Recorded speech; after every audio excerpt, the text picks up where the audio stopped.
ladies and gentlemen, we're going to go ahead and call the meeting to order. Let the record reflect the starting time of 3:30. We do have all committee members here. That brings us to the meeting minutes for November 7th, 2023. Vice President Wood.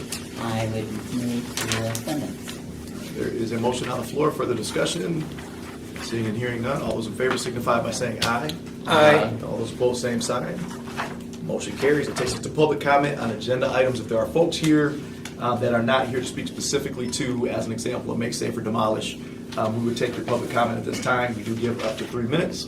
We simply ask that you come up to the table, state your first and last name for the record, and then we are all ears. Are you guys Anybody not, say it again? Are you going to be discussing that? Yes. Is it possible to know after your discussion, so we know where you guys are at with it? You know what? That's fine. We can do it that way. You want to do that? Okay. All right. Anybody else? Seeing none, we're going to move on to discussion action item 5B. This is a resolution orders to make safe and demolish to the owners of 619 West Mount Hope Avenue. Do we have anybody from the public here to speak to this specifically? No? Okay. Just a real quick recap. First, I think we need to untable this, correct?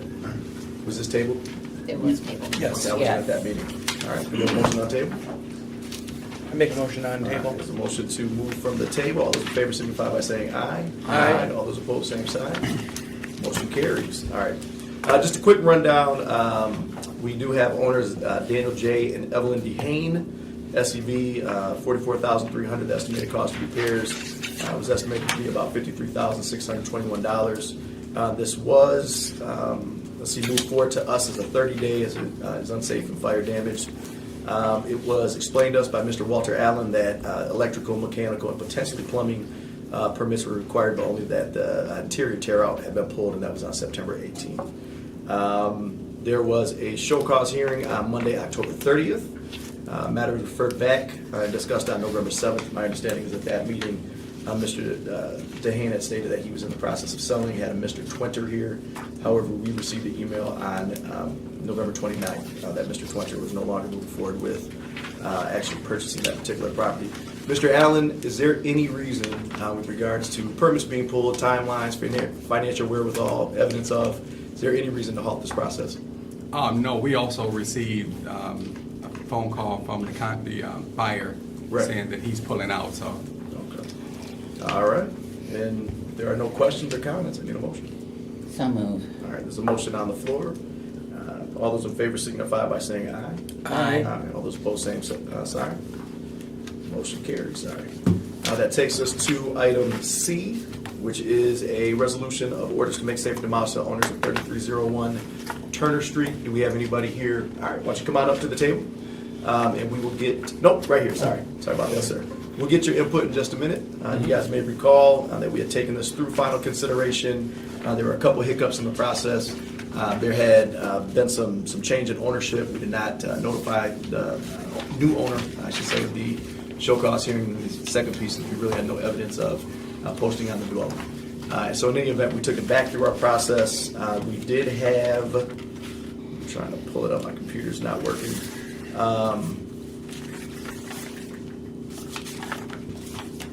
We had our second show cause hearing, which was on 11/13, and that particular show cause hearing was properly noticed. Mr. Allen, if you want to very just quickly take us through if there's been any changes with regards to this particular property, and if not, we will let the resident speak. Yes, it has been some changes. A couple of permits has been pulled since the last time. It looked like electrical and mechanical permits has been issued to this property, and we have had contact with the new owner. Okay, and President Wood always asks, do we have timeline that is palatable to your shop? Number one, in place. Number two, was there any evidence provided of financial wherewithal to actually get this work done? No, Yeah, I have here. we have not received it. So. You have not received it? Yeah. Okay. Last time. Hold on one second, sir. Okay, so not as of now? Yeah. Okay. Sir, if you want to state your name for the record, we'd appreciate it. Yeah, my name, do I have to stand? No. No, Okay. no. My name Kolik Milivoje, Say it one more time, I'm sorry. Čolović Milivoje. Okay. And the last time when I was here, you told me to bring the proof I have enough financial support for the Okay, if you want to kick that over to Mr. Allen for now. Yep. We appreciate that, and we'll take a look at it as And committee. to give you like timeline when I can finish it. Okay. And I Yeah, don't and know. there might have been a misunderstanding. Our hope was that after the show cause hearing, because I remember you being there, that you would have contacted Code and made those arrangements. As a matter of fact, I think President Wood did state that at the meeting, that you make those arrangements with Code, and then Code is hopefully able to yeah. come to this meeting and tell us whether or not the requisite pieces have been put in place to actually, put this on hold. Mr. Allen, what are we thinking here? Based on what you're looking at, based on what the communication, Yes, definitely have the financial wherewith to carry it out. And we are, it looked like the permits are put and work is going forward. permits are pulled, Yeah. you're comfortable with the financial wherewithal. President Wood, go ahead. What is the timeline that you're looking at? Yeah, but I think until July I can finish it. I have a lot of work, and I'm disabled. I'm handyman but disabled. Mhm. What are your thoughts? My thoughts. See the wheels turn. My thoughts would be that if the body feels that they want to give him the time on this be added to the public safety agenda each month to do a review to make sure that it's meeting the requirements that things are moving forward. Sure. Yeah, I don't have an issue with that. Sounds like we have the blessing of Cole, which is fantastic. Mr. Connors. I do have some concerns, Walter. I see that the framing that was done, it looks like that was disapproved. The permit. That is correct. My concern is, do you know why it was disapproved? And they disapproved the tear out. So it wasn't the actual repairs, it was just the tear out. Okay. And I do not know why. And then I see this still shows the owner as being Kim and David Hallett on this application. Actually, on BSNA, it has his name as the owner. So on our records, he is down as the owner. Okay, because I'm looking at the BS. Was that recently changed then? Yes, I believe it was recently changed, yes. Because I'm in BSNA right now. The date that it was issued was 6/6. Yeah. Yeah.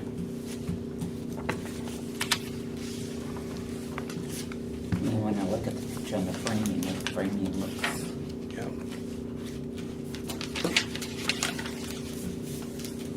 I would be okay with having it come before public safety every month to check on this. I mean, this has been a problem child in the first ward for, Right. Well, that's why I wanted a you decade. I wanted you to wait in, obviously, before we made any decisions.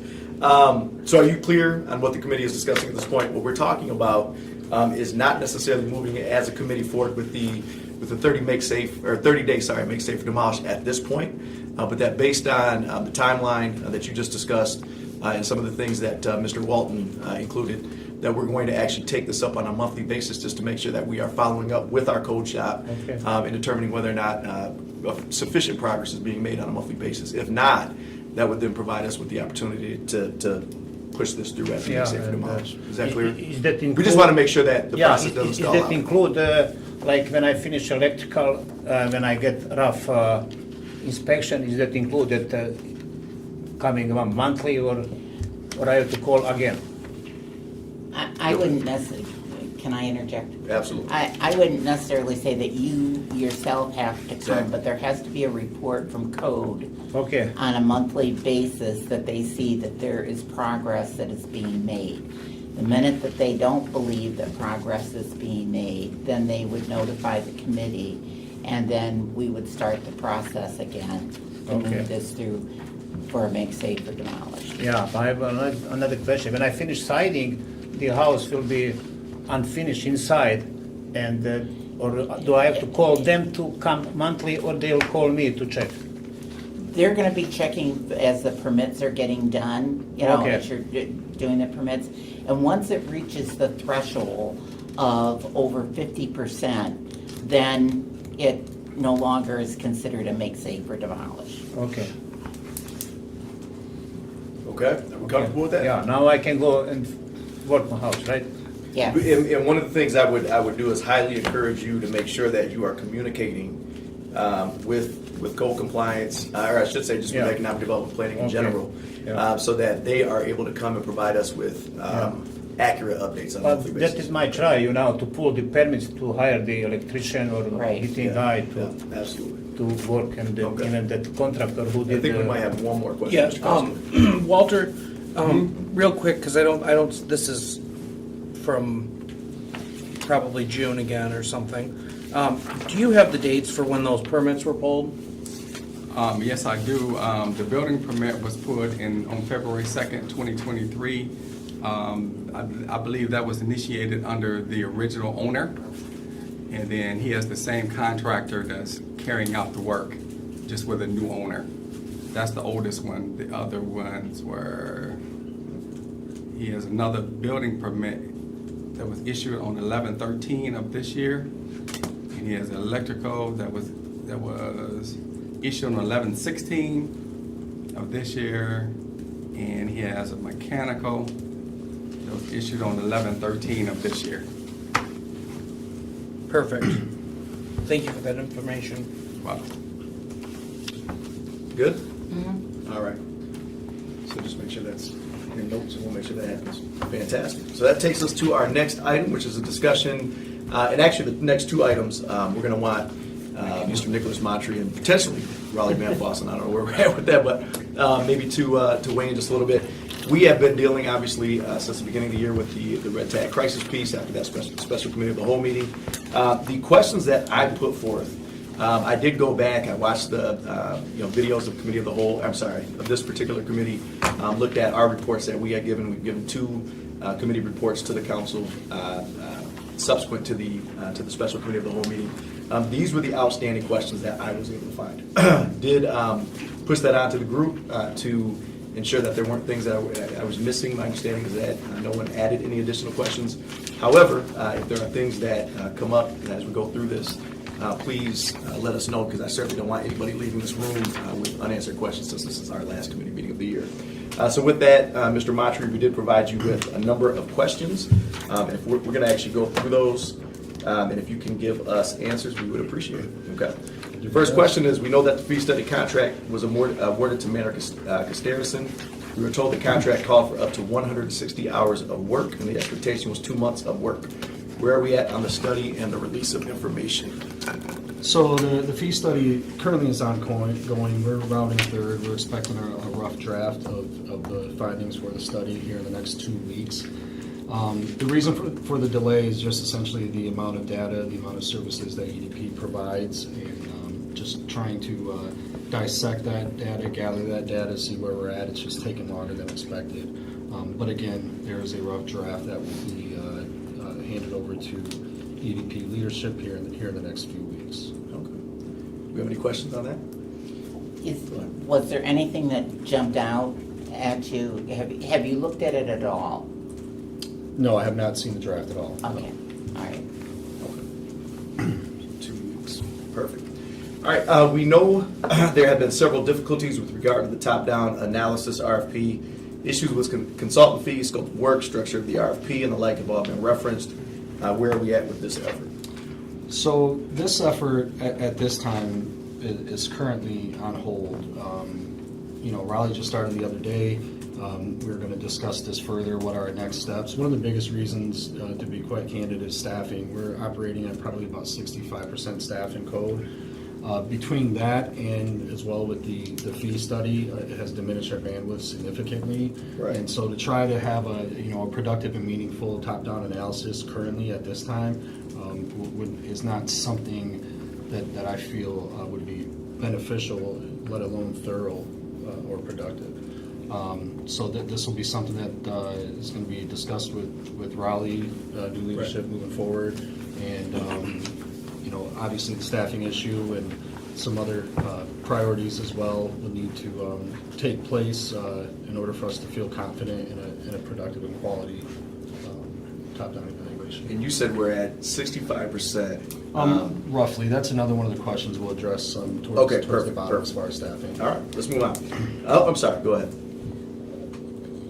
You've got it on hold. Have you anticipated with the fact that finance is asking for budget information now about, because part of the other issue was the money. That is correct. So where are you with that? That's kind of part of the next question, Okay. but I can answer that now. Go or we for can it. move on Yeah. to the next. Well, or how about you just answer the question in its The next- entirety? Because, the yeah, next it'll come to question. that too. Okay, yeah, so when it comes to the next question, which are there any further budget implications with regard to the two studies? There are budget implications associated with both of these studies. You know, they weren't originally accounted for in the existing budget. An amendment was going to be necessary for these expenses, and that information was communicated with the committee with the previous director. Considering the projected deficit for next fiscal year, estimated cost of the top-down analysis, which could be $60,000 to $100,000, it's prudent to affirm that significant budgetary considerations are at play. That is correct. So are you building this, so the question is, are you building this in to your budget with the information that you're providing to finance that's due the 15th? That's due the 15th Yeah, of well, this month? I've got to speak with Riley on that It's- first, but. It's on the wish list. I can give you Yes. that much, with it only being day 2 for me. It's on the wish list between you as committee members and I. We're anxious for the fee study to come, Okay. because that's going to drive likely a further refinement of what a top-down analysis needs to be. I'm aware that an RFP was put out, no responses.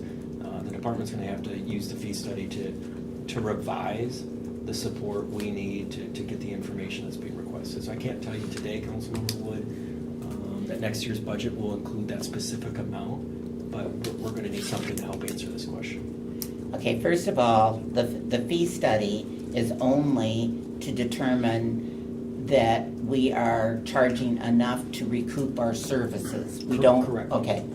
So we were told by a temporary director and a permanent director that the only way that this department could move forward was to do a top-down study. So this committee was quite adamant, as well as council, that we have this top-down study, because, not only does code compliance, but building safety, a number of these are intricate to neighborhoods and how they move forward. You're aware of this.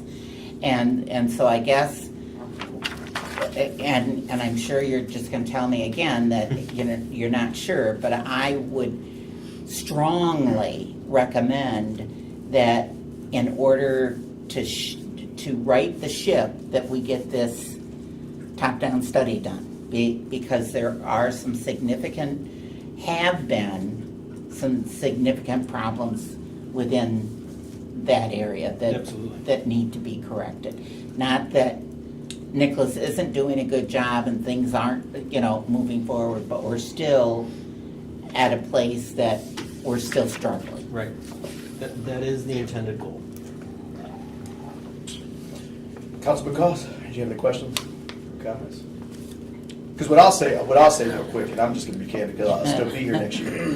If that's not in the budget, then I will personally look for ways to make sure that it is in the budget, and then obviously work with my colleagues to make sure it's veto-proof. Sure. It's that important. It really is. And that you do it. Right. And- That Right. we Well, don't- and that I we know just put it in the appropriations not a budget. mandate to spend. However, my hope would be that if you have, the people's representatives on council and you got a majority proof, I would hope that you spend the doggone money and get it done. Well, Right. and don't interpret my answer as a No, desire yeah. to hide it or not do it. It's just, again, day 2.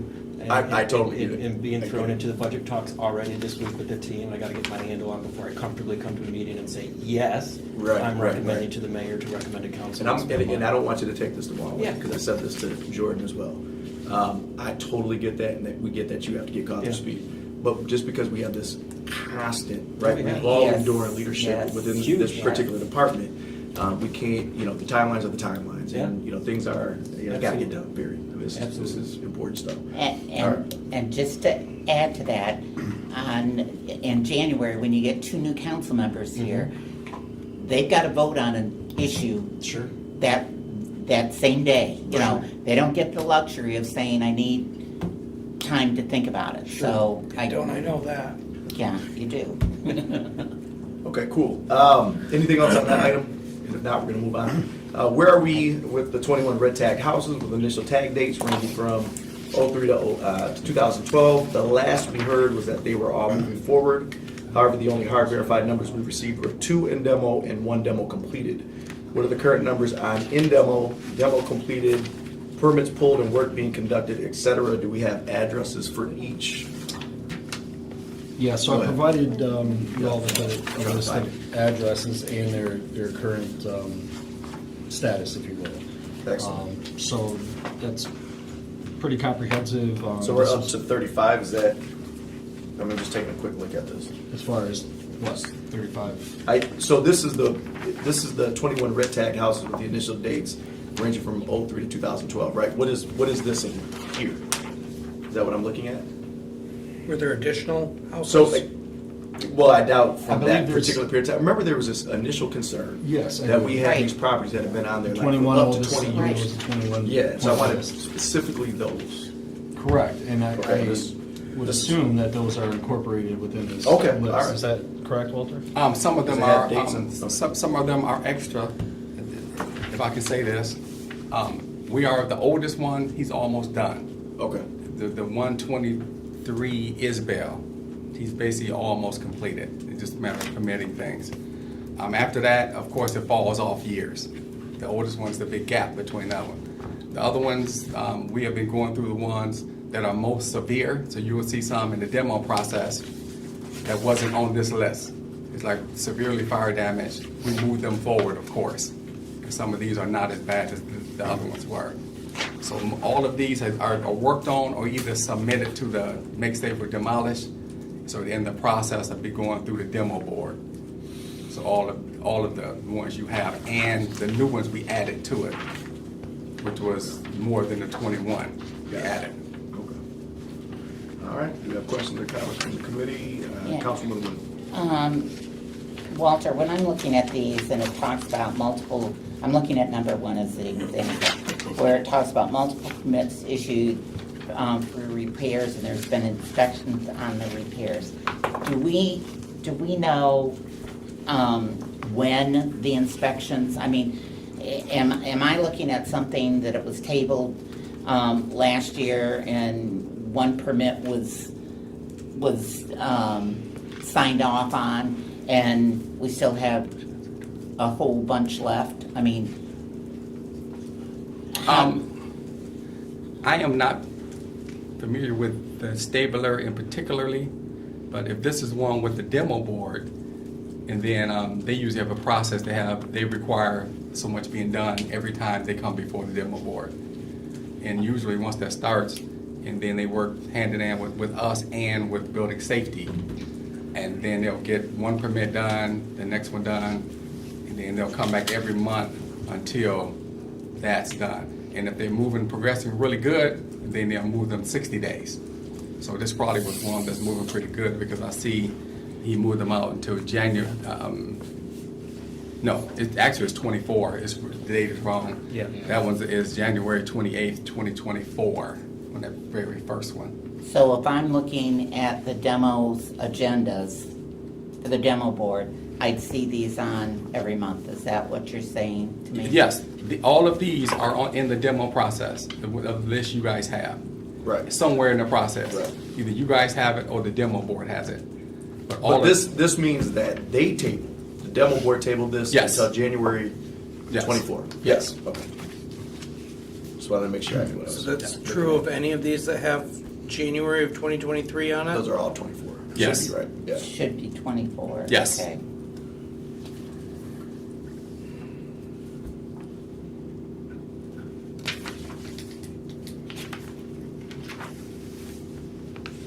We're gonna be busy in December. Councilman Cost, did you have questions. I see this 4108 Deerfield, 50% done and then work is stopped. How long is work What, been can stopped? you tell us what number that is? I'm sorry, 24. Number 24. I'm just curious how long have we had a stoppage in work there? The 4108, the one that's no longer a candidate for demolition, Right. Yes. this would have been done by the demo board. So as far as how much is done, I know it's over 50%, but I don't know exactly how much is done in that one particular. So, So they brought it back underneath the threshold. Yes. They're paying the red tag monitoring Yes. fee. But Yeah, it's- how common is that? Do we see that a lot? Just so that they don't actually lose the structure? Actually not. No? No. Okay. No. Interesting.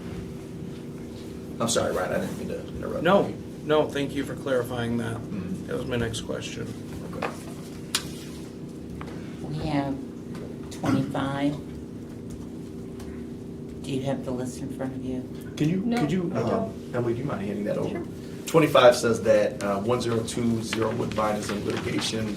The law department notified us the judge lifted the restraining order. They have until December 8, 2023 to appeal. That's correct. Yes. I would note that that's pending litigation, so Right. you will receive an update in Yeah. closed session at your next litigation update.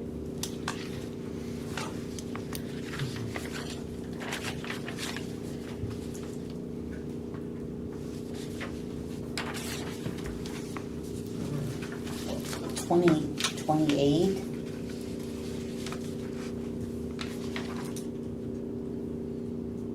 So 28, this property was heard at demolition board, ruled made safe for demolish by 10/26/2023. They've been sitting on this one, did not want to send it to the city council because they would have to assess $2,000. They were contacted by Michigan Demolition. They have a signed contract and been paid for the demolition of the property. However, it takes almost 3 months for the utility shutoffs, public service for the sewer cap, and the demolition permit can be issued. Right, so it's contract, they already have it. They're waiting for the shut-offs, utilities, and all that kind of stuff to go through so they can demolish it. And I thought we had public service in here with the Board of Water and Light to discuss how we could move these things through at a faster rate. Yeah, more efficient.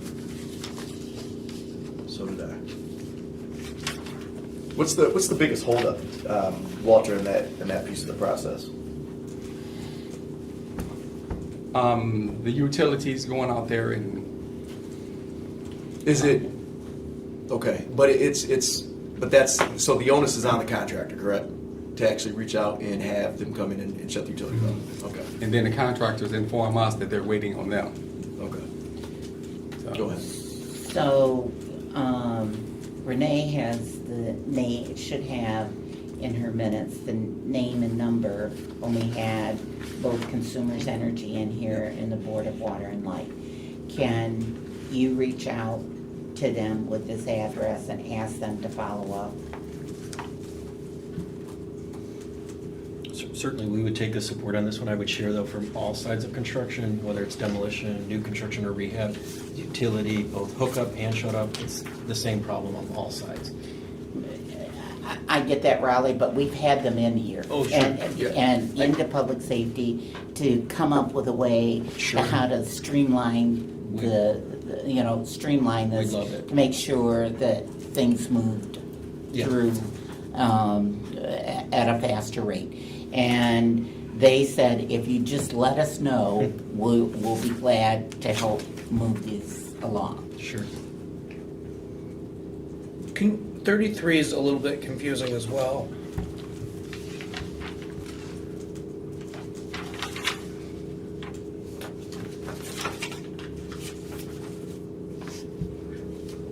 I guess my question is this property getting demoed? Yeah. Yes, it's going to be demoed by the owner themselves. Okay. That was the part I was confused about on the working with the owner. Yes. Okay, got it. Thank you. Wow.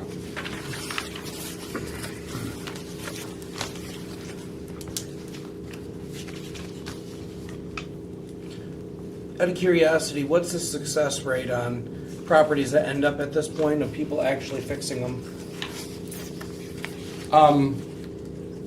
Since I'm new to this portion of it, and we're still working through the same houses, kind of, I don't really have an exact answer to that question yet. Okay. So then 28, did they pull a permit to do the demo on their own, and they also contracted with Michigan Demo, or is that who we're contracting? Let me check that one. Just curious.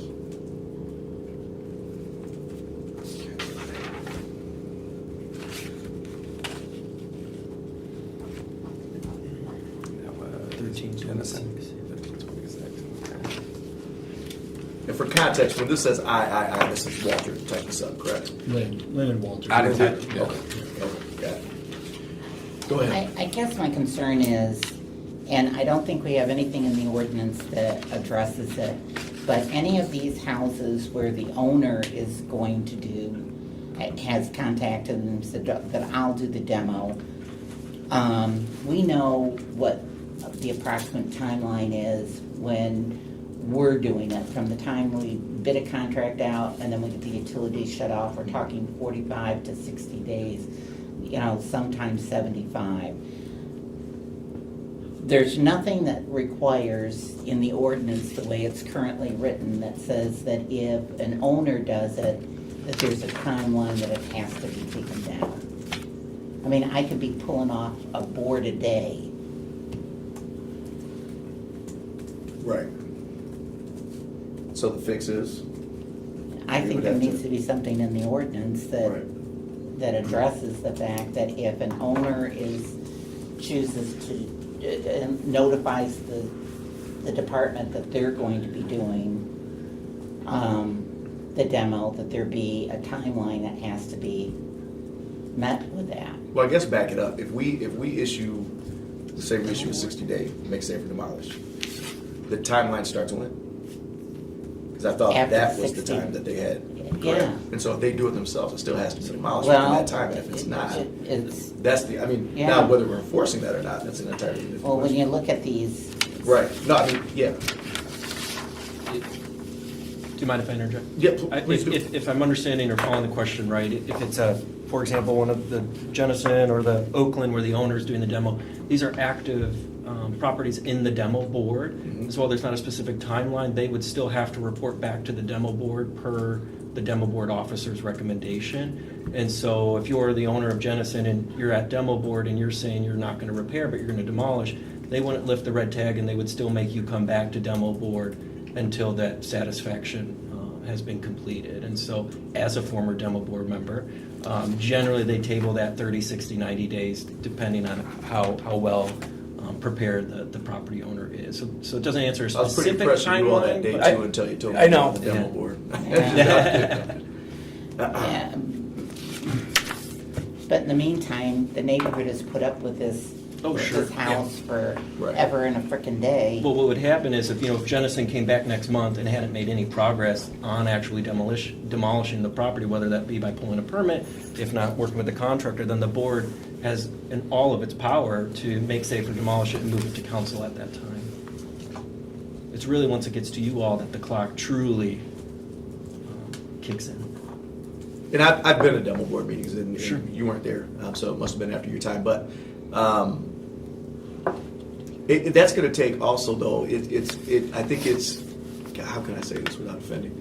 I think there needs to be urgency on staff's part. Sure. Because what I've seen in my time going to demo board meetings is I don't think this is necessarily what they're supposed to do.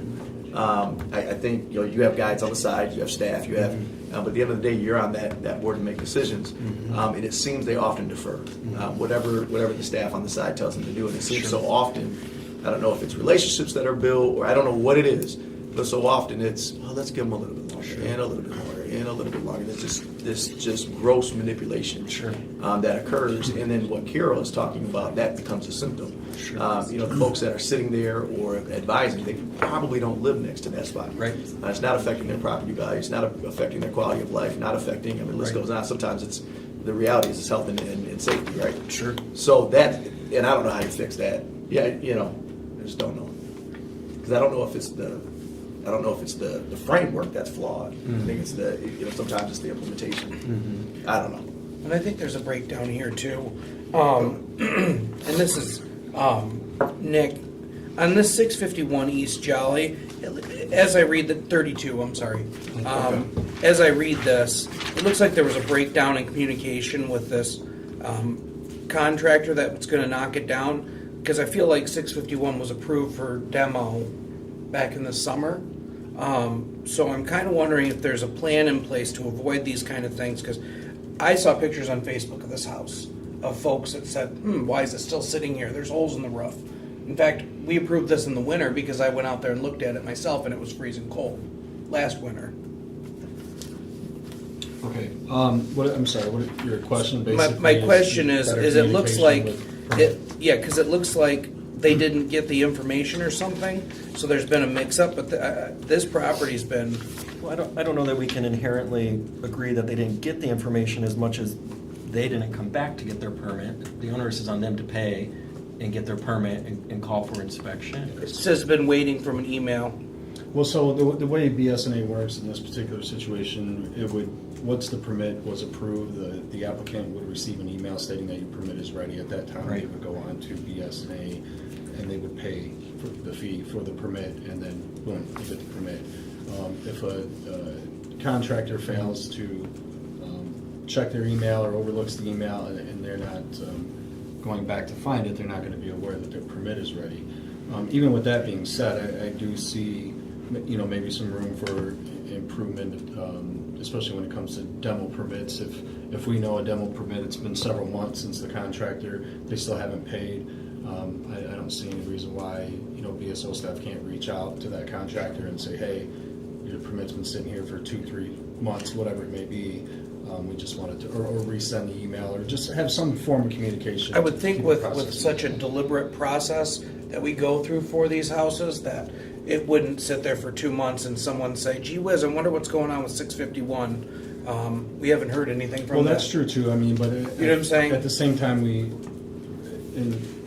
all due respect, BSO is extremely busy, hundreds and hundreds of permits, and so this would take an effort to, almost not so much change in policy or procedure, but it would take some extra effort to follow up on hundreds of permits to ensure that the contractors are aware that their permit is ready.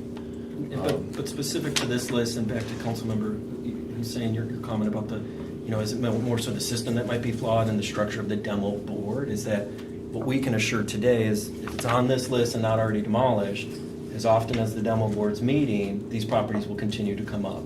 And so if 651's permit wasn't ever picked up or pulled, et cetera, when the demo board meets next, it would naturally come up on their agenda. And I would imagine, just based on my last 5 months' experience, that either Walter and or Lynn would have an update. Whether that update pushes out another table, Right.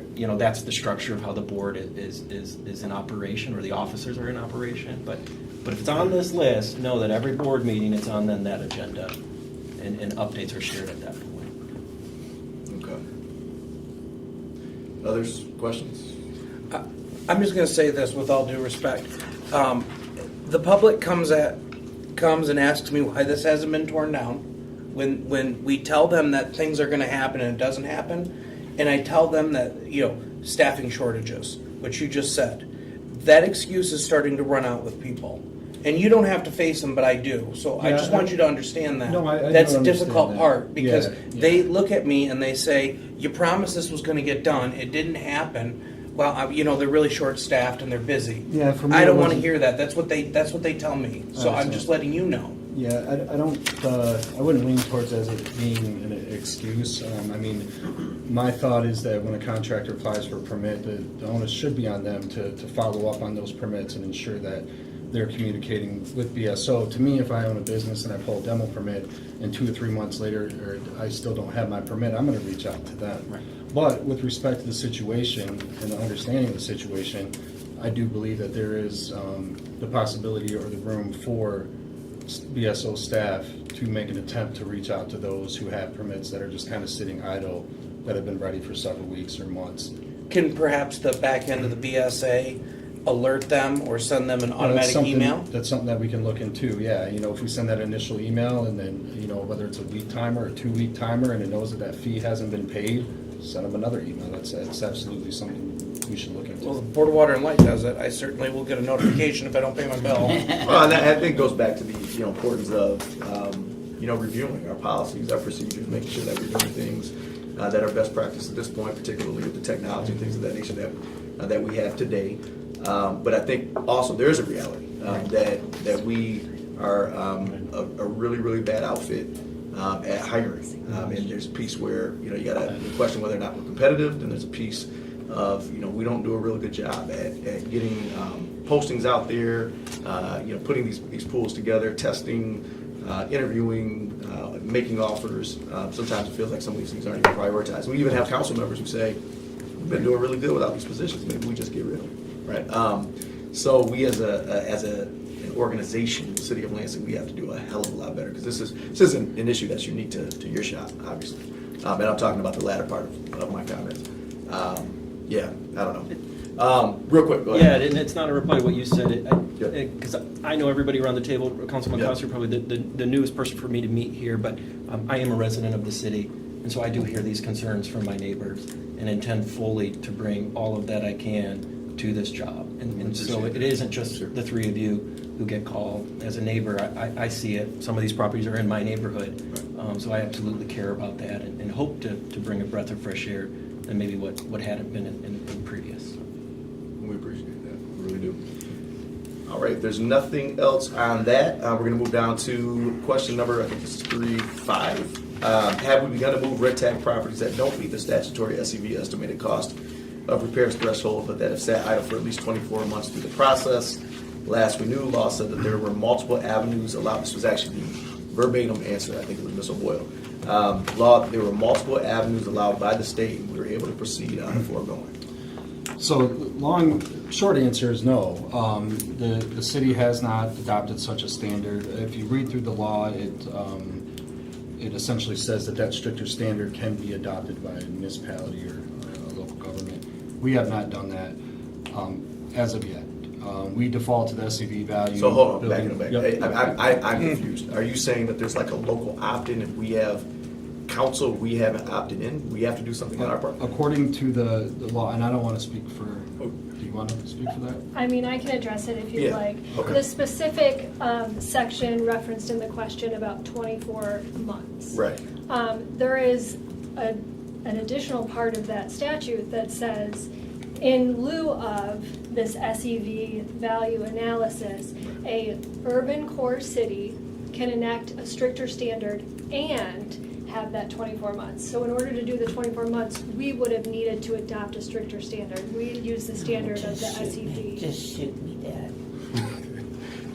Lisa, just telling you the facts of the matter. It's not you. No, I know It's the you. fact that I worked on this legislation. And I'm not saying that you're wrong. What I'm saying is that never came up. As many times as I've had that legislation in the city attorney's office and before other city attorneys other than yourself, no one has said that we needed to adopt that as part of our process. I think I'm just saying, if I can clarify, Yeah. in order to use the 24 months is not a standard in and of itself. It's coupled with a process that we would have to enact. We currently don't do that. We use the standard process of the SEV outweighing the value by 50%. So that, I mean, that's the difference here in regards to the 24 months. There are other avenues in terms of classifying a building as a dangerous building, especially in the commercial My context. problem is that's a high threshold to meet, right? And so we were hoping that there would be some other tool as opposed to just letting these properties rot on the vine for decades, really. And they just never get up to that estimated cost of repair piece, but they still impact the neighborhood in the same way. So I guess I'm just trying to find out what it is, what do we have to do to be able to actually move forward on the 24-month piece? In order, if you were looking to move forward on the 24-month piece, the city would have to adopt and establish whatever this stricter standard would be, which is a significant lift in terms of, the legal analysis required and the change to the ordinance. But that's the answer, is that, we would qualify under the building code as an urban core city, Right. eligible to adopt a stricter standard. At this time, legal has not been approached about doing that. It was, I don't want to speak to the capacity and the bandwidth of, the current demolition process we have going and whether it would be advantageous. I think that's a little outside of my lane. So the legal analysis would be heavy lift. Mr. Combs? Well, it sounds like we have the road work for this right now, so maybe the ask is that we get legal started on drafting this.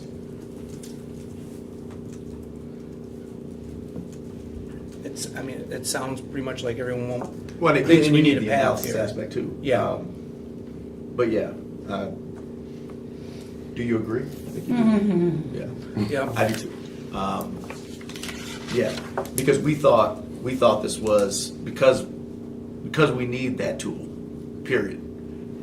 I mean, so many of these issues are symptoms of us. I thought we just weren't leveraging a tool we actually had. And that's what Mr. Sanford Yeah. said repeatedly. All the time.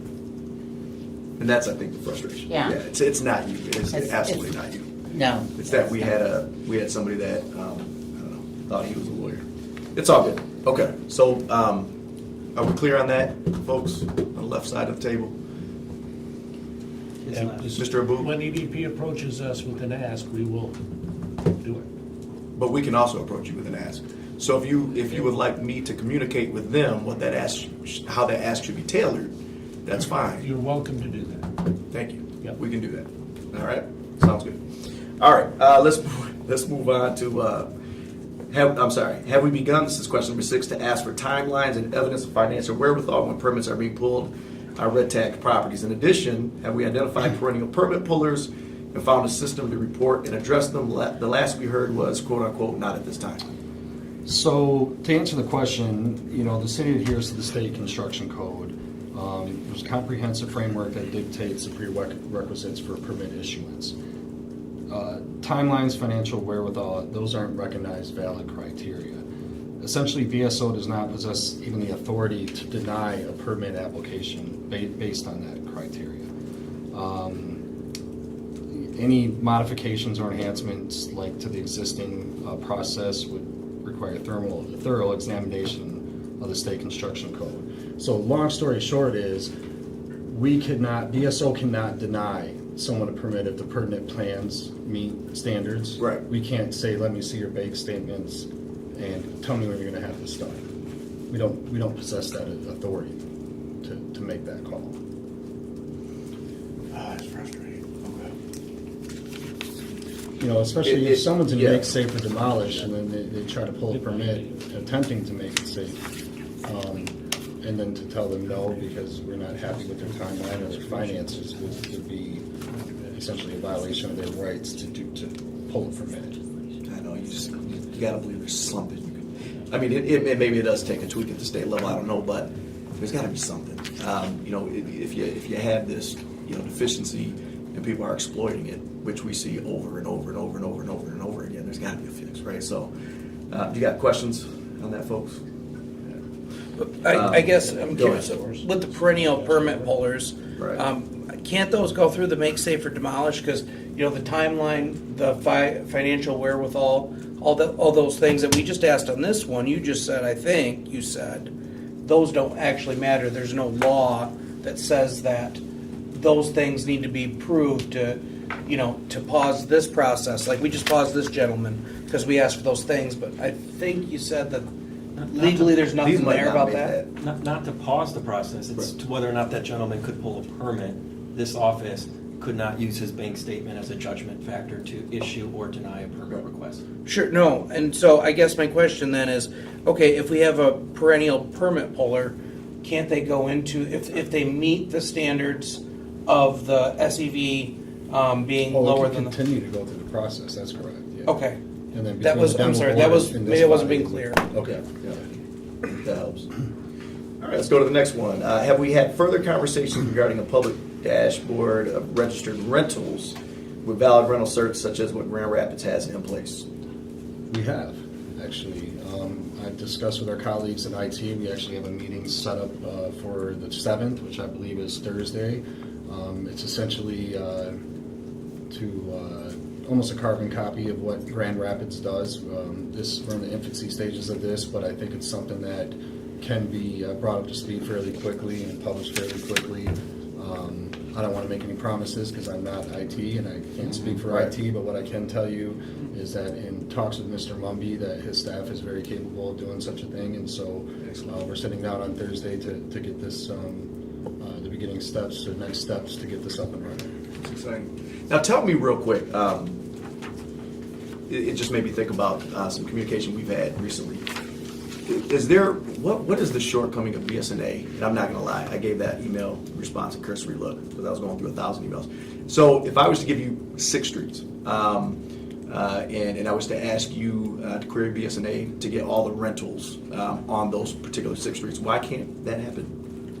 On a particular street, If I was to give you like 6 streets, yeah, because I thought I had communicated that. Maybe I didn't. Maybe that didn't come through. yeah, I think maybe the disconnect was a particular neighborhood. I don't think either one of us took the time to figure out how many streets were in that neighborhood. So if I was to actually write down the streets for you, though, how correct, and give you like clear boundaries, you could I potentially can't. do that. I don't want to speculate, but I Right. would imagine that you could run a query or run a report Okay. with those filters in it: this street, this street, this street, as Okay. well as rental certificates. Walter can correct me if I. Well, actually, I was on the phone with BSNA and I did look for neighborhoods. Right. If we'd have put the neighborhoods inside the BSNA, so we'd have put Colonial Woods or Village or whatever Right. it is, and then it would have snatched everyone in that. wow. And BSNA have the capability, it has the word neighborhood, Right. but it's empty when we move from Lotus to BSNA, that wasn't inputted. Got it. So, as far as street names, it probably can do one street, it can't do boundaries. So whenever we change the boundaries for the code officers, I got you. they have to manually go in. So we give them the boundaries and they manually go in and type every address in when we change areas. Okay. So it's difficult. It has capability because it's huge. Right. But it only pulls out what you put in it. No, And that's what okay. the guy was telling me. Okay. So one other thing, back to finding information about the certified rentals, Yeah. it already has the capability. I went and looked myself, and even with the public access of BSNA, it's called certified. When you see certified on a rental, that is one that is certified. I went through the system myself, and it's Right. there. Right. But I think because this came from Ryan, correct? And I'm not gonna lie, Yeah. I haven't interacted with Grand Rapids dashboard, but I think you're looking for. Yeah, it's an actual usability. list. Yeah. It's a PD. It's a button on the, just like we had. I don't know if we still have the red tag count thing up. Of course. We do, yeah. So it's just like that. You click on it, I and see it. it literally has the address, certified, and they got 214 pages of rentals. there. Yep. But they update it every week, the report. So I'm assuming whatever system they use, which is probably BSNA, generates that report for them, so you know if you're renting something that has been inspected Right. and is safe. Well, they also show expired rental certificate. They show the status of the rental certificate. Right. Right. Yeah, correct. Right. Which is important. So I did see theirs. I also talked to Jordan in Grand Rapids. He's a co-compliance manager. And theirs go a little step further than ours because you can type in the address and then it'll tell you if they got certified, non-certified. They got 2 lists. They put them in 2 different things. Right. And theirs is definitely easier to decipher and to read it. Sure. Yeah, so.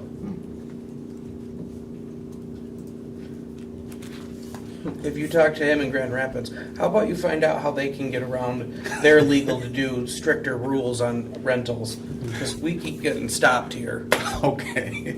Let's go to the next question. What are the red tag, neat team, pink tag, and duration numbers currently? So I believe these are today's numbers. I think they might slightly differ from the monthly report from the data that was pulled on December 1st. Okay. Red, we're at 557. Pink, we're at 227. Right. Neat is at 469, and MSD is down to 32 because of some recent demos that were completed. And can you just, I mean, you're not going to be able to tell me.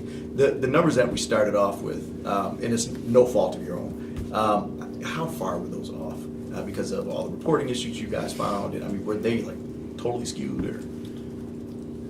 You know, I never did sit You down really and can't, figure but out. I'm just what saying, you the really can't derive percentage any was. value from those numbers, correct? I mean, it's just, From the old numbers? yeah. I think the only value you could really derive from it is the amount that should not have been included in those numbers. Okay. So our numbers dropped significantly, and that was just cleaning up the data that we were pulling. So essentially within the report, and I don't know if there's really any particular one to blame. I sat down with Walter, we looked at the screen, and I noticed immediately that there was a home that was considered as a red tag that was demoed 10 years ago. And so it's like, okay, so there's -1. How many more can we find that Right. might actually red tag Right. at this time? And so it was really just a moment to really get together, look at the data on a spreadsheet, and from there we were able to, really focus on getting rid of demoed homes, for example, or homes that have been brought out, or homes that had duplicate red tags, and we were able to clean those numbers up to show, more factual, accurate numbers. Nick, do you know how many were purged on that? I don't remember, Walter. Do you remember? I think it was close to 100 or so. I did, well, some of them, some kind of enforcement action was done on them. Some of them just required like a permit. We're waiting on building safety. So it was easier to clean some of them. So maybe 10 was demolished, and we just had to clear it up. Matter of looking in the system, workers, they was working tirelessly, our crew, to get a lot of them cleaned up. I did a lot myself. And so I think when we started, we was at 700 and something when I started as Right. manager. So then now we're down to the number we are right now. But a lot of that was cleaning up, and a lot of them were footwork on the ground, knocking on doors and seeing that the work was done. Right. And so through all of that, we where we are right now. Okay. So. Any other questions on that? All right, bear with me, it's a little wordy. Next question regarding NEAT team fees. We have learned that we can only bill at addresses, not units. So if an address has 10 units that are red tagged, we can only bill that address the $150 NEAT team fee as opposed to $1,500. That also impacts the numbers reflected in the dashboard. At least I believe it does. Sycamore Townhomes, as an example, had 344 units tagged, but only had 68 unique addresses. And that number is what was reflected in the monthly report. We were last told that law was looking into why we treat addresses and units in this way, and whether there's something we can legally do with our ordinance to address this. Has there been further discussion on this? And I'm looking to law on this one. And then, I mean, anybody can chime in, but, because I know it's a Amanda's gone collaborative now. effort. I did work with Amanda on this. You did? Okay. Prior to her leave. Okay.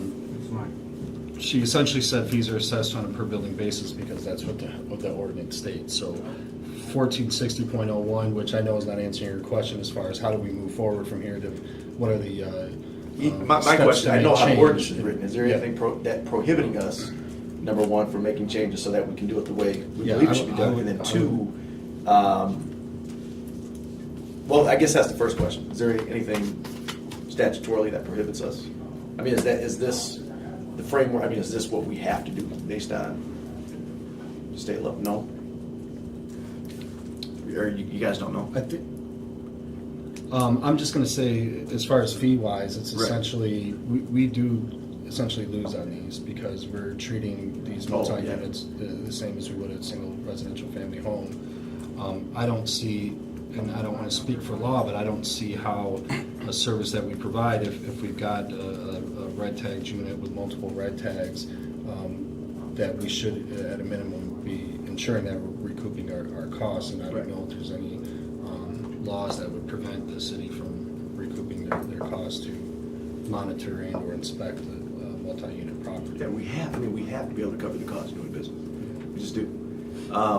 So that's the question. I don't know if it's Mr. Abood, or can you guys look into that? We have been looking You at have, it. I'm okay. just waiting for the final answer, but Amanda went off on leave, and so we're following up with these issues.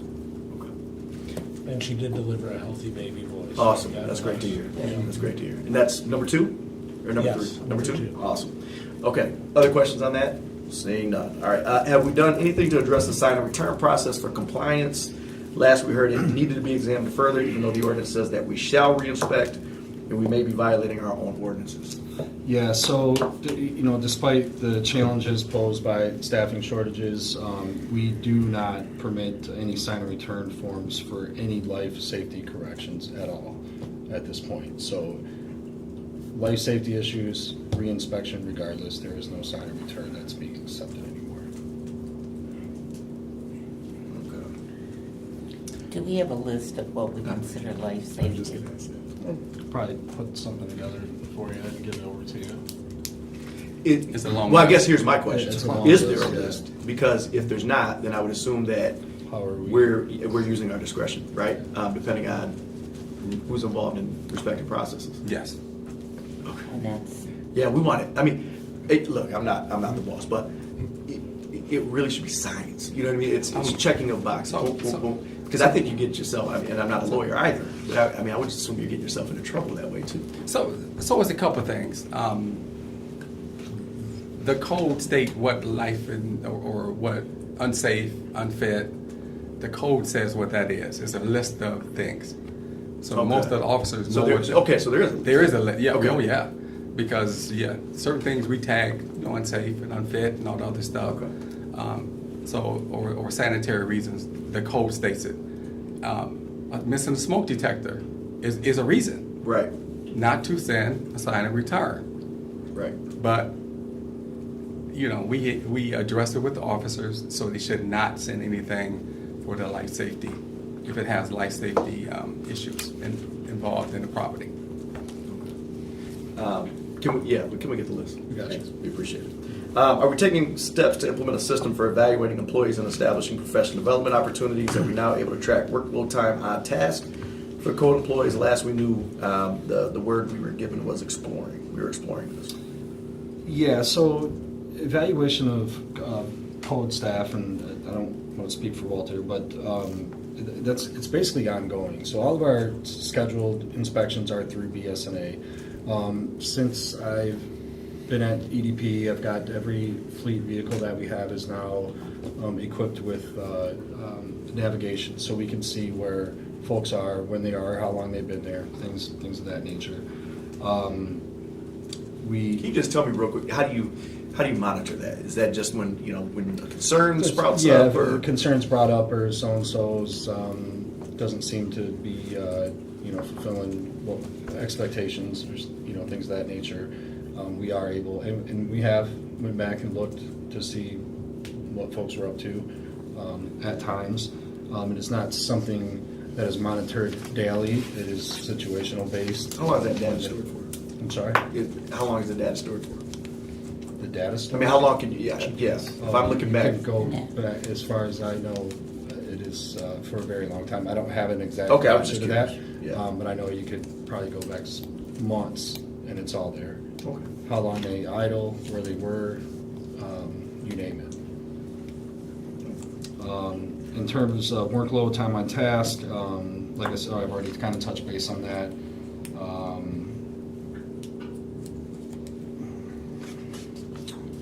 As far as professional development, ongoing training initiatives, both internal and external, we recently had code staff in Mount Pleasant, Traverse City as well.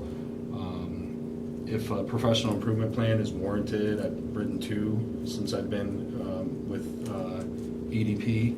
Those are drafted and those are reviewed by HR prior to sitting down with the staff and just trying to give them an opportunity to point out where people are falling short of expectations and just put it on paper, black and white, let them see what the expectations are, and give them the opportunity to develop professionally.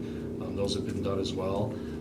And I don't want to speak for HR, but I believe HR is currently working on more of a citywide policy for evaluation. I believe I heard that in a council meeting, or maybe it was Kyle. So that's further to come. But as far as EDP is concerned, we don't at this time have a checklist or certain policy or procedure. I mean, our evaluation of our staff is on, it's daily, it's weekly. We address issues as they come. Don't have, I mean, we want our staff to do well, we want to support our staff, and part of that is speaking with them, expectations, training, staff meetings, being open to conversations, discussions, addressing issues as they come, even clarifying issues as they come. So there's still some work to do, but I do believe we're moving forward in the right direction. I guess what I can't speak to, for the committee, but what I was looking for, because we have had so many issues in the past with regard to, obviously predating your time, but issues with work performance. It just blew my mind. I think of just about every job I've ever had, frankly. And yes, you are doing that daily, regardless of whether it's a school principal or it's a curriculum director, or if it's another position and it's just a store manager, whatever it is.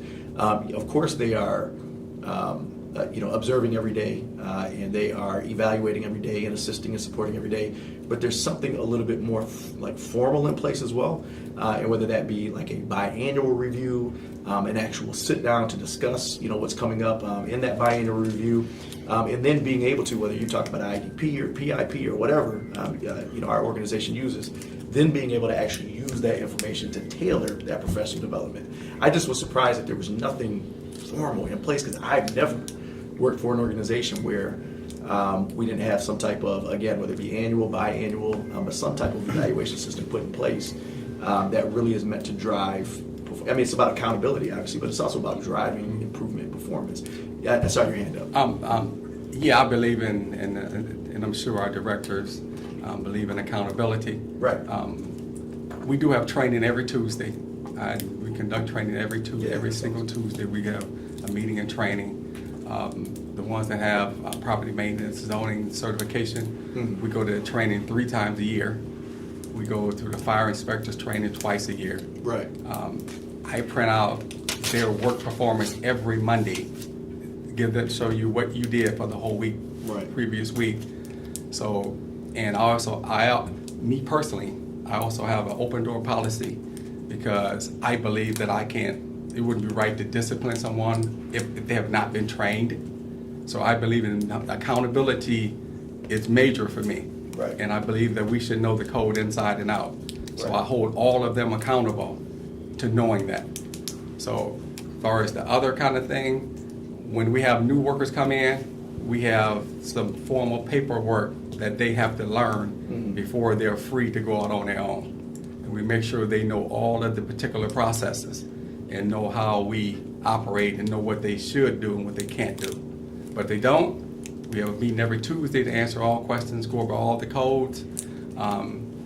OCA, Amanda in particular, has come to some of our meetings, and she was open also to come whenever we need her. So we also working on the law portion of it also at the same time. Yeah. No, and I appreciate that. I certainly appreciate maybe the change in the daily kind of exercise and the daily practice since you've been in the position. I've heard some recordings of those meetings that predate you in this position. Let me tell you, all those meetings were not productive, right? And so I guess, and that's just a microcosm. So I guess, I think the answer is that as an organization, the City of Lansing, HR really does need to be looking at something that we can probably implement across departments and across shops, because it's just wild that we don't have that in place. I'm glad that those daily and weekly practices are in place, but to have no eval, I mean, it's just insane to me. Do you guys have anything? Go ahead. Yeah, go ahead, Ryan. You mentioned Amanda, and I had a question. I've been told that you guys can no longer go past gates that are closed. Oh, yeah. Gates that are closed? Mm-hmm. So talking about locked abatement gate? of trash. Correct. That kind of stuff. Without a search warrant? Or a court order? Yeah. Or consent? What, now, I don't have the ordinance in front of me. Wasn't there an ordinance passed about this? We made amendments to the ordinance to make it more practical. Go ahead. Right. In terms about providing due process, and who specifically to reach out to and to initiate a court action in order to go on the property. I think the issue that we changed the ordinance about was somebody who had passed away. It was unclear who the ownership Right. was. So code couldn't write a ticket to initiate the court-ordered compliance process. That was the change, to allow a ticket to be written so that we could begin court-ordered compliance and we could receive a court order to enter somebody's private property without their consent. Okay. Clears it up. And Ryan, I'll be honest with you, I was mistaken too. So, it was just, all right, let's move on. We have quite a few vacancies in code, to our earlier point. What are our current vacancy numbers? I'm afraid to hear. By position, and where are we at in the hiring process? So we currently have 3 open code officer positions.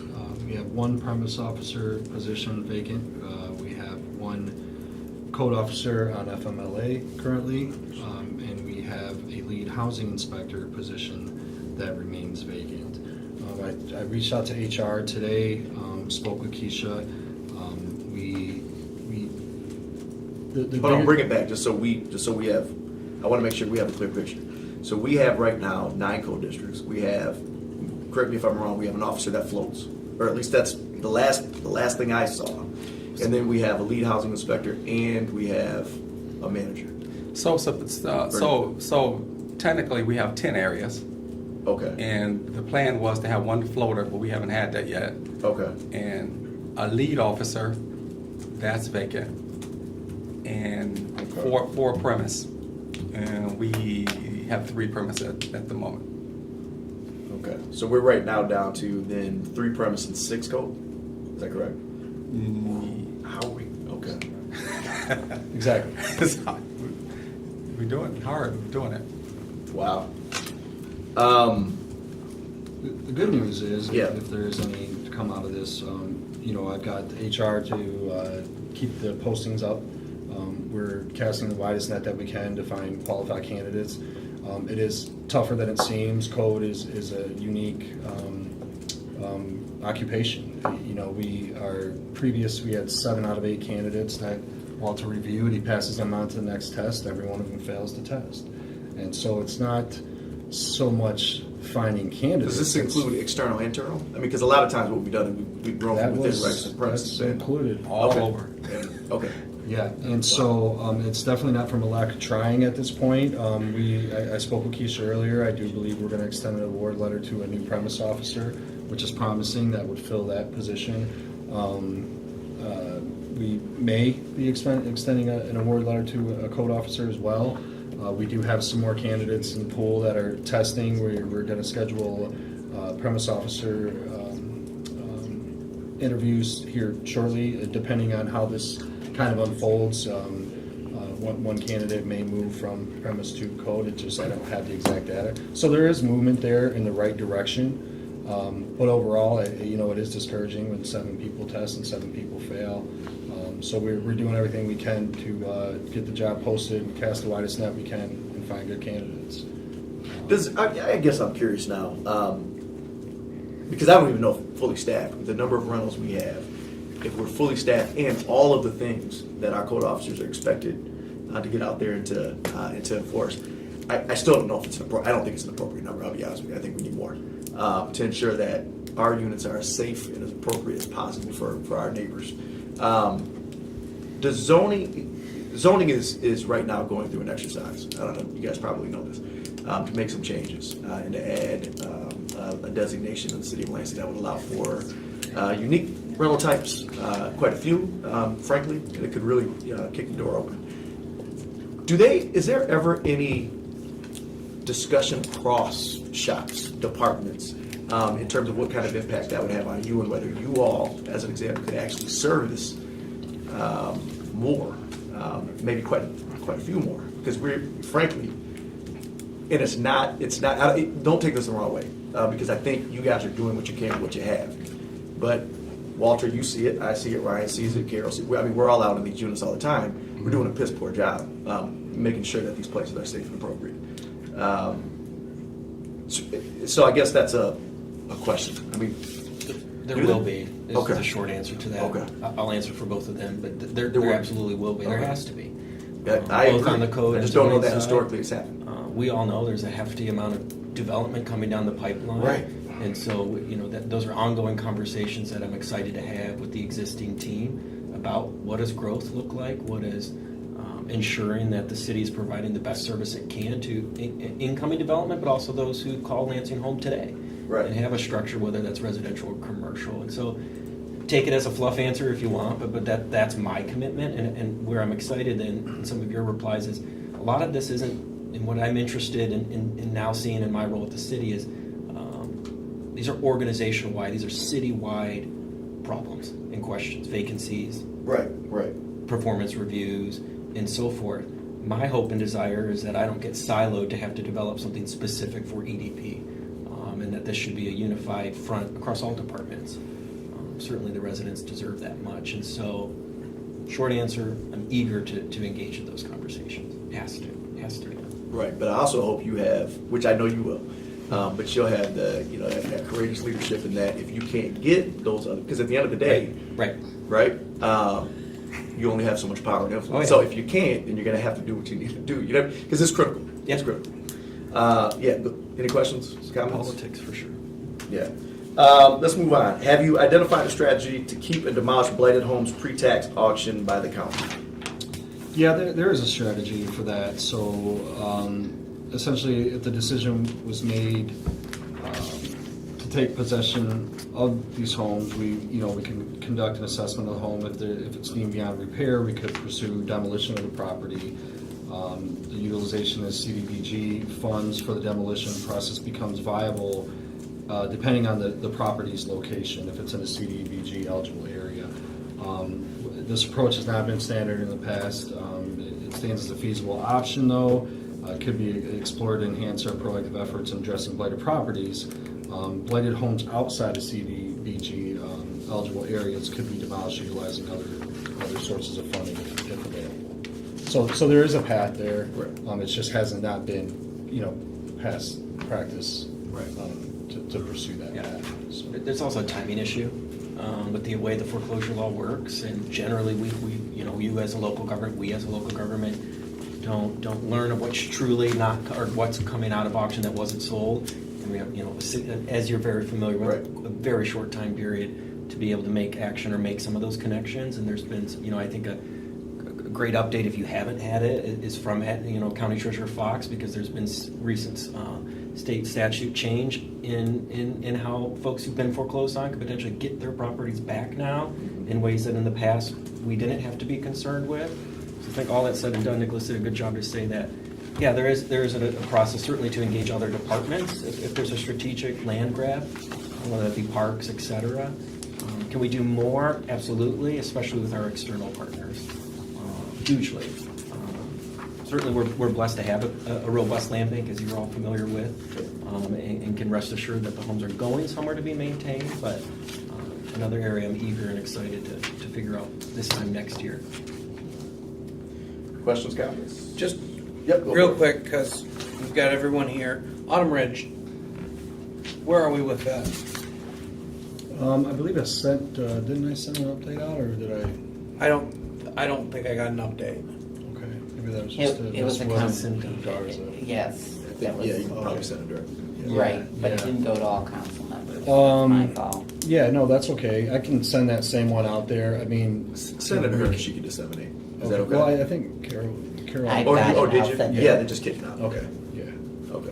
Are you good with that? I feel there's. And then if you have some- follow-up questions, yeah. I'm sorry. Yeah. No, it's all good.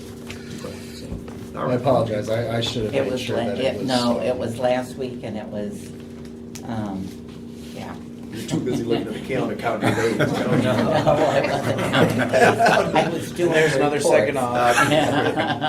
All right. So while we have you here, if there are no other questions, comments, is there any comment from the public with regard to this specific item that we just covered? Just what Ryan had talked about when he asked Sure. the attorney what their abilities to go on people's property after they asked not to. The city attorney actually wrote an opinion to somebody about this. I got this. I sent Ryan the same individual who had concerns, Darrell Williams. Sound familiar? Mm-hmm. question you asked was very pertinent to that situation. I don't think we got a clear answer. They write that they didn't violate any rights or anything as pertains to him in that letter that they sent Darvell, but his interpretation of what happened in the place was exactly that, and even the cameras that they supposedly seen was an officer breaking the premise of his, their property to his, him telling them not to come on there, and they still came in, placed the ticket, took a picture, and left. And he's saying that he never gave them permission to do so. So I don't know what the answer was to your question, because we didn't really get it, of whether or not they can do that, if what's the due process of that, because that's really what he asked, was what's the due process. If I tell you not to come on, and you just come anyway to place your tickets, how does that work? So Right. Okay. And this situation was about a car parked in the front Right. yard. correct. Right, right. Well, I'll continue to get answers on that. Yeah. We'll make sure that the council is crystal clear on those issues, and then we'll certainly make sure that we let the public know. Can I Because, yeah, go ahead. I think the problem is that when Darvell asked that question, because when he comes to me, he's asking, who's your attorney?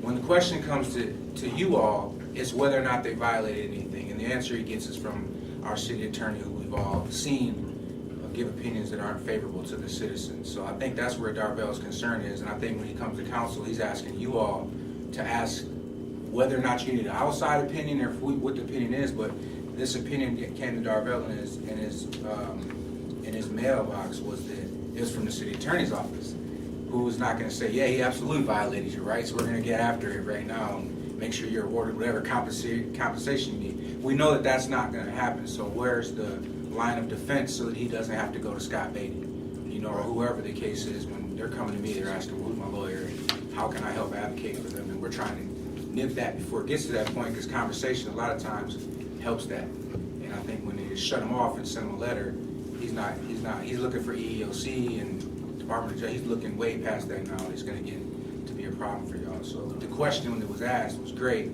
It just wasn't answered. Were you, Ryan, was your, in terms of, was the question answered to your satisfaction? Are you clear? I guess Okay. to clarify, when you say that they cannot enter premise gate without due process, does that include front yard?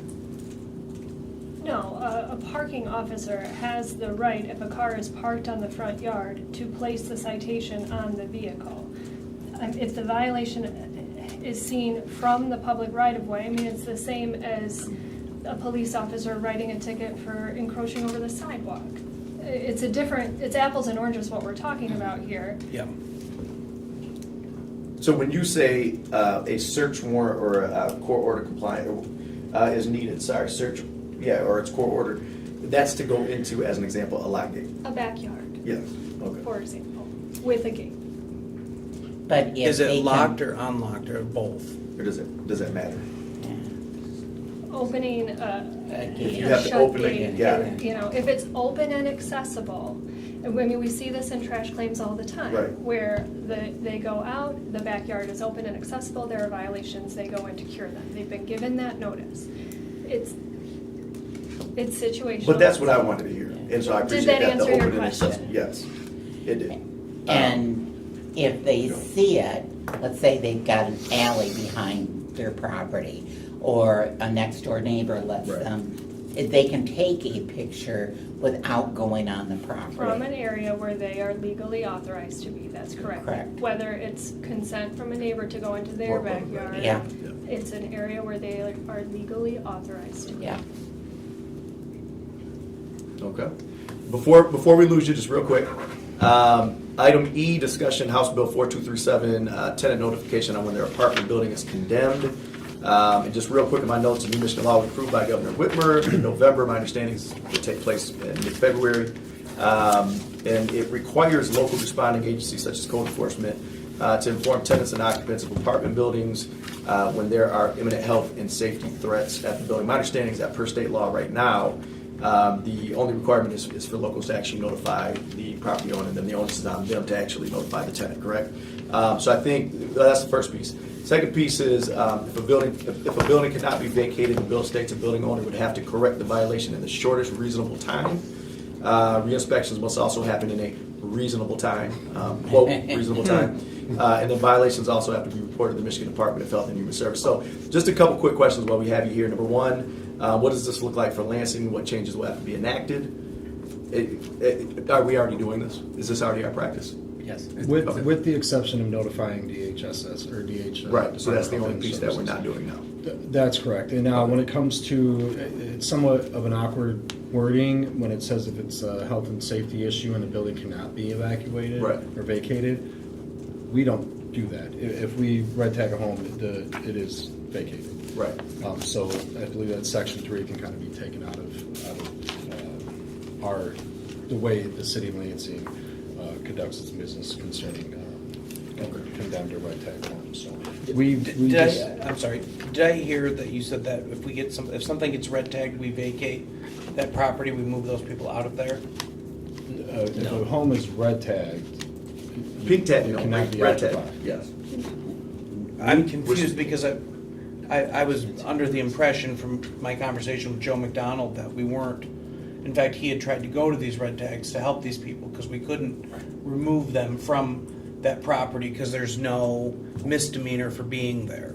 There was no charge. There's no There is charge. a misdemeanor. You have changed the ordinance. Occupying a red tag is a misdemeanor. That has always been the ordinance. We have further expanded it, talking about renting red tagged properties. I guess I'm not sure what the question is. I guess I'm confused because I was under the impression that they had no enforceable way of charging somebody that's renting out a red tag or. They have to get a police report. Yeah, HRCS Okay. it isn't the enforcing body, but if a crime is being committed, staying in a red tagged dwelling or renting a red tagged dwelling is a crime. The police department would be the appropriate body to do the investigation and submit a report to OCA for evaluation of charge. And then, so, have we charged any landlords this year? I don't have that information off the top of my head. Could you I just have- find out for me? I could look. Yeah. I mean, I review a large majority of the police reports for charging decisions in our office. I have not seen one that meets the standard that I need to prove beyond a reasonable doubt. I have not charged one. I can't speak to any of my colleagues. I can look into it. Okay, we appreciate that. Did you have any follow-up? No. No? Okay. So I had another question, but that's not pertinent now that I heard your explanation. So there will be, there's no fiscal impact, there's no anything of that nature? There could be If- regarding if- notifying MTHHS, which Okay. at this point, the law was only signed into 2 or 3 weeks ago. Right. So the So yeah, state still- hasn't even outlined how local governments should notify. And so Right. when we receive that information, we'll obviously do an internal review to determine what impact is that going to have on EDP and if that requires any cost share or increase of fees, that proposal will be made at that time. Okay. Hopefully, it's as simple as we all want it to be. Councilwoman Wood, you asked for that to be on the agenda. Is there anything you have? No. for them? Okay, I think we're done. No, feel No, free. Thank you I all. think we're done. With that. Appreciate that. Yes, with that, Okay. No, not with the agenda. Yeah. All right, that takes us Give me a copy of to, this. Thank you, guys. what's that? You guys need a copy of this. Is that the financial piece? Yeah. Yeah, we'll take that. All right, that takes us to discussion. Yeah, Is that not what we Yeah, need? I was just, no, this then becomes public record. Oh, yeah, so no, I'm sorry, no, we don't want it. We don't I'll want keep it. it. We don't want it. No, thank God for Karen. With the file. Takes us to item F, this is a discussion. Thanks for being here. Somebody's Appreciate you. private. Yeah, Thank yeah. you. I didn't see any. Yeah. He was there. When I saw it said MSU credit. I thought it was just him putting something, okay. Yeah, so this has actually been on the agenda. We had to cancel the last meeting. We had actually started a conversation on October 7th. I wouldn't say we started the conversation. What we did was we just kind of said, hey, look, this is something probably as a committee we need to take a look at. You all know that Andy Shore, as well as Ellery Soulsby, who is our chief of police, did a press release, press conference in the lead up to, or it's a press release in the lead up to press conference, which was on November 16th, calling for stricter gun laws and penalties at the state level. I should have had, which I did not, should have asked that be printed out in terms of what they're actually asking the legislature. At the time, they had actually asked us to consider being at that press conference, supporting that press conference, and I told them a couple things. Number one, I said, look, we need time as a committee to go through. We had gotten a list from Mayor Shore. We also had Chief Soulsby in here to discuss some of the things that he thought needed to take place at the state level. And I told them, I said, look, number one, we need time to discuss this as a committee. I said, and there's really no urgency in getting it to the legislature. I mean, there's a lot of urgency in taking care of this issue. But the House adjourned, I think, November 14th. They're not even going to be back in session until January 10th. And so in any event, I was hoping that, and again, should have printed it off, that you had an opportunity to look at those things that they were urging the state legislature to do. And then maybe just have a preliminary conversation if there were red flags on any of them, if there were things that we thought, right from jump, could get behind and support. And I'll just very quickly run through it. They had stated that they would like an allowance for local control regarding guns, allow for local control regarding ammunition, allowing locals to create felonies and misdemeanors that would include fines and incarceration for legal owners of guns if that they legally purchase a gun and it's lost or stolen and used in the commission of a crime. Allowing locals to create felonies and misdemeanors that include fines and or incarceration for production of a ghost gun. Allowing locals to create felonies and misdemeanors for a privately made gun. Allow locals to create felonies and misdemeanors for production of any device that makes a legal gun into an illegal gun into an illegal gun. Allow locals to create higher penalties for felonies and misdemeanors regarding guns. Allow locals to prohibit guns from municipal buildings, public transit, parks, and any other publicly accessible facilities or public gathering places. And then these ones I think we've already been hearing from the public on. Allow locals to prohibit sales of guns or ammunition, and then also allow locals to prohibit carrying of guns openly or concealed in their community. So again, my hope today was to just have that discussion over the items that they put forth, kind of, initial thoughts, and then what we'd probably do is bind this over for next year's committee. And I think right off the bat, the last two, Yeah. I think are in direct contradiction with the Supreme Court rulings, and we discussed that, I think, last time that I don't think that the local level has any authority to stop gun sales or ammunition in the city. I do like what I was hearing with the production, the ghost gun production, the production of that tiny piece. It's just a little piece they add to a handgun that turns it into an automatic. Yep. I think that there should be stiffer penalties on that. I would be a little leery though when we start talking about the first one with the legal gun owner, and it's stolen and then there's a crime committed with it. I think that I would be fine with that, but I think it needs more definition because, it just says, what was the circumstance? Was it, did he purposely lose it or purposely not report it rather, that it was lost? Had it been months? Well, and we've seen some. We've seen some things put in place at the state level. Even this year, we've seen the red flag laws go in place. We've seen the safe storage laws go in place. We've seen reporting go in place. And so some of these, I was even, almost wanting to analyze these requests against the backdrop of what's already been done this year, because I think some of these things, frankly, have actually been done. Yeah. But yeah, no, I hear you. Yeah, Go ahead. maybe that needs to be the recommendation, but the stolen piece, we already just passed We did. an ordinance that required that if you have a weapon that's been stolen, that you report it. So, we've done that locally already. Yeah, yeah. So. And I thought we did that because I thought that was already required that you would report that to the state, but that we didn't have Right. any piece in there that required to be reported to Correct, the because LPD. they weren't giving the Exactly. reports Yeah, to so- the city. Right. So I was confused when I looked at that too. And those last two concern me as well. I just don't think constitutionally, I don't think those meet legal muster. You know what I mean? But I'm not a lawyer, and I don't want to pretend to be. You guys are far more versed than I am. So I think that's the deal. Again, not because of the hour. There's not a ton of urgency in getting this done now, because again, they don't even gavel in until January 10th. Right. But I think this is certainly something that I can't pretend to know what the committee structure and makeup is going to be next year, but something that we're going to certainly encourage that they take up. I think it's important. Yeah, Okay. Anything else on that before we go to Mike? no. I think Mike, on this piece? Yeah, thank you. Yep.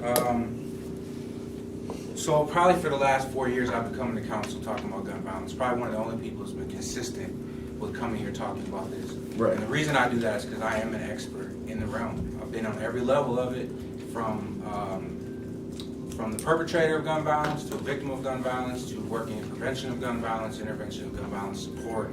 Everything that I've asked this council to pay attention to and do, and the administration to pay attention to and do, they eventually got to.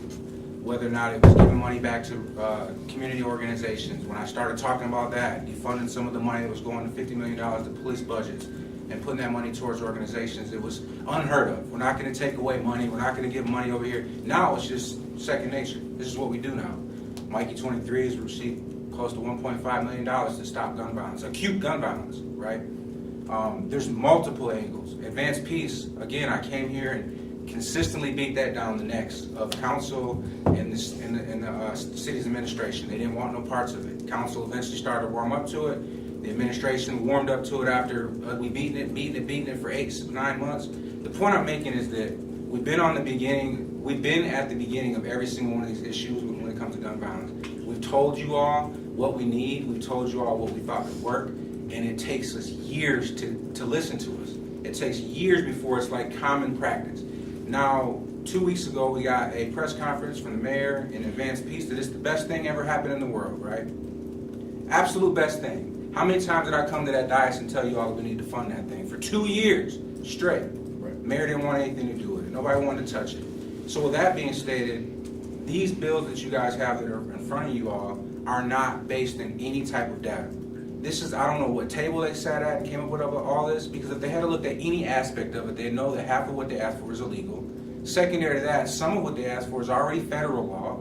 That little attachment that Ryan Cost talked about, it's a federal crime to change anything and modify a gun into an automatic firearm. So why are we taking these things to the state legislation asking for anything, or asking for city legislation that's already federal law? Just enact the law that you already have.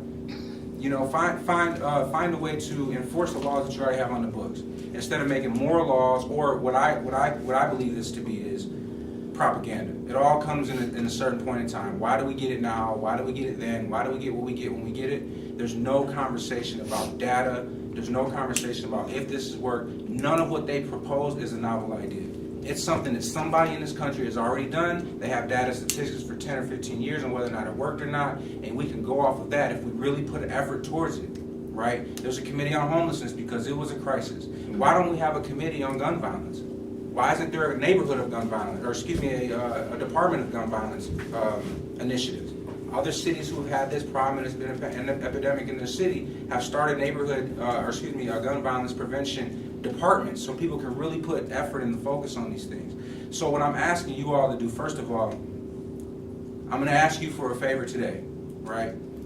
I asked, again, 4 years ago, when it was give money to nonprofit organizations who are working in this field, Advanced Peace, and I had to fight for months and months to where people hated me because I was down here so much asking for this. And then eventually we got it, now it's championed. Let's kill the first 3 years of us arguing about this thing and jump right to this is going to work. An actual thought process around all this, and maybe you guys bring this to Sotheby. You know Adam, because I've invited you to Lansing 360 or Omaha 360. I want this committee for public safety to look into Omaha 360. We've already signed contracts. We've had 3 meetings to this point. We had a meeting 2 weeks ago, November 13th, that involved Chief Backus, the fire department, school district. You were invited to that meeting. I think you were in school. This thing is moving forward, and this is where we're going to sit down and actually come up with solutions to gun violence. Not just throw stuff at the wall and hope it sticks. Whether we're going to just, throw a bunch of stuff at legislation and hold a press conference. This is actual movement here. So I'm asking that instead of us fighting for 3 years on whether or not this is going to work or not, put some help, put some stuff behind this process that we're about to take into initiation, and start moving that forward instead of focusing on this type of stuff. Those meetings that they have about gun violence are all closed. I don't know coming up with these things that they're presenting to you all, but it's not coming from boots on the ground or any data whatsoever. So that's my statement towards that. Let's not wait 3 years to get behind Omaha 360 or what's Lansing 360. You can look it up. It's already in the motions. We're moving this along. Contracts have been signed. It's a community-driven approach to gun violence collaboration and conversation around acute gun violence. So we're not going to catch kids 10 years from now. We're going to catch them right now, and that's what we seem to be wanting. But everything we put forward to this acute problem is 10-year-old kids, law-abiding citizens. We're not really addressing the issue. So so I'm asking that you guys take that into consideration as we move forward. Even if it's provide a committee to this or put somebody specifically from your all's coalition or the council and direct them directly towards working with this 360 process that we're putting forward, anything around that. So we just kill the 3 years of arguing about what. No, and I think that can be part of this broader conversation. In terms of what we were looking at, that's because that came out. The committee was really, when we brought this up, it was really, okay, let's wrap our minds around the issue, number one. Then number two, what are potential solutions that, for whatever reason, we just haven't unearthed. So I think that absolutely has to be part of the conversation. I think when it comes to, and again, we even said, like, some of these things, are already out there, we just need to enforce. Or some of these things we actually took up earlier this year, we just need to enforce. But there is some data that we have to recognize too. The ATF came out with a very comprehensive report, I think for the first time in like 20 years, and it was earlier this year. And they looked at, it's a major issue right now. We have some 120 guns per 100 citizens. So guns are more ubiquitous than they've ever been. And that's okay. The problem becomes when they're so ubiquitous and they're not locked up and they're not. We had some million guns reported stolen from 2017 to 2021, and then they put in the same report from 1966 to 2020, 80% of all mass shootings were committed with stolen guns. I mean, these so that's what we're trying. Not the lawful gun owner, not the, you know what I mean. But in terms of how do we? No, but here's what I'm saying. But how do we hold? So that some of what I'm looking in here is, okay, how do we make sure that the laws on the books are, I wouldn't say ensuring, but certainly motivating folks to be responsible with their guns. There's also this ridiculous number, 4.6 million was in this piece, and they did a survey. 4.6 million kids live in homes with unlocked guns that are with their ammunition. That's a problem. You know what I mean? So like, how do we get after those things? So I think that's also, so we can walk and chew bubblegum. I think we can talk about it all. Yeah. You know what I mean? Yeah. So Yeah. Can I respond? Yeah. So I guess when you think about what you just said, and that's true. All of that is true. If you make laws for it, and nobody wants to get their $800 gun stolen. So Right. if you make a law for it, and then for whatever reason they break that law by somebody stealing their gun while they're on vacation, such as I'm about to be, and somebody uses it that night for a murder, and then I come back 3 weeks later and I haven't reported it stolen, what are you doing to me, the law-abiding citizen? You say that none of these laws are to affect law-abiding citizens. Nobody wants their guns stolen. Right. So now there are people who buy guns, don't get me wrong, and call it stolen the very day so they can feed it off to other kids. That's called a straw purchase, right? Or whatever, the straw purchase turned into a legal gun. But what I'm saying, get intentional. That's a Right, broad right. stroke. And just saying we're going to create this law that really only affects law-abiding citizens if they get found to have broken it. And now they are a part of that process who has to have an illegal gun. That's why I say these things don't make anybody safer. They make you feel safer. They make most people feel safer, but ultimately they don't make you safer. What makes you safer is that when people do have a gun in their hands, they don't want to go kill somebody, right? Or because I think that's the best way to understand. Because you said there's 120 for every 100 people, right? 120 firearms, and it's probably even worse than that. They say there's like 10 guns per household or something. That's legally owned, right? Yeah, I think that's legally owned, right? They said the next closest country. So we have to having get that, intentional. 53 per That's what 100. I mean. We have to get intentional about the issue of people using their firearm to Right. kill people. Yeah. That's the problem, Right. not necessarily how many firearms are around. Because there's firearms in every room you walk into. There's probably 30 or 40 in every room that's not a courthouse. Right. But are they using them to kill people? And what drives them to that point? That's the question I'm saying. If you put a committee together to really talk about that, bring all sides to the table to converse about it before you just send something forward. Right. That's the point. That's Well, what I think I'm that's asking. why this committee, we said no. Conversation. We can't be at that press conference. We can't Yeah, necessarily no, I support and appreciate ask that, right now for sure. because we have to be intentional. So I Absolutely. think we actually agree. Yeah, absolutely. And Yeah. I'm not saying, like I said, everything on there is not good. Right. This has to be intentional. You have to put a lot of thought into it. Right. Even some of the laws that have gotten passed, there's like ramifications will happen. We won't figure out for 15 years from now how red flag law really affected the community or the black and brown community, which we know is already over-policed and so on. So there's a lot that goes into that. And that's why I just don't want this body to be irresponsible and not really take an effort to think about what it is you're putting forward. You know, because we can do some real easy stuff, like call for a ceasefire, right? Those are real easy things that we can do. They don't try to drive any attention, but yeah. So anyways, thank you for allowing me to speak. Of course, man. Any comments, questions? No. All right, we lost President Wood. We are, with no other business before the body, adjourned at 5:15. I'll have to watch this video back of what I missed. I typically wouldn't leave like that, but I had a day job calling